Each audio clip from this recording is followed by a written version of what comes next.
आणखी एक breaking news समोर येते। बीडमध्ये धनंजय मुंडेंनी भर सभेत खंत बोलून दाखवली।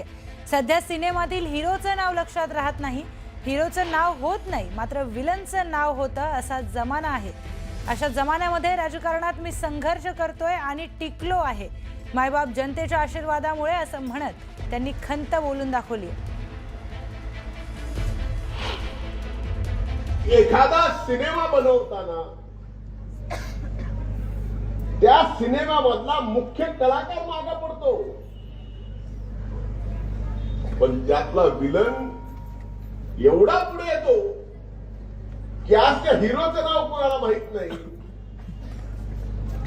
पण खंत्राचं नाव माहिती, म्हणजे रहमान डखैत तुम्हाला माहिती। अशा चित्रपटातून मी हे एकच नाव सांगतो असं नाही, याच्या पूर्वीचे पिक्चर बघा, यात सुद्धा हिरो आज त्यांचं नाव होत नाही, विलनचं नाव होतं। हे जमाना, आणि तशा जमान्यामध्ये राजकारणात आम्ही संगीतची संघर्ष करतोय आणि टिकलोय। यामुळे संघर्ष करणं या मातीत आहे, आणि ते संघर्ष तुमचा विश्वास आहे तोपर्यंत कुणी बी येऊ द्या, आपण करणारच, मागे हटणार नाही।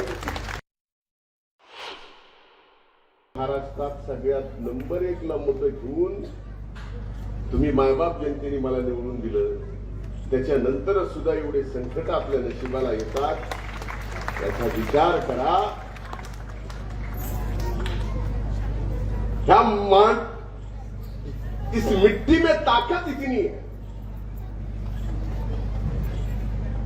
की एखादा किंचित मधला वंचित माणूस, वंचित मधला किंचित माणूस पुढे यायला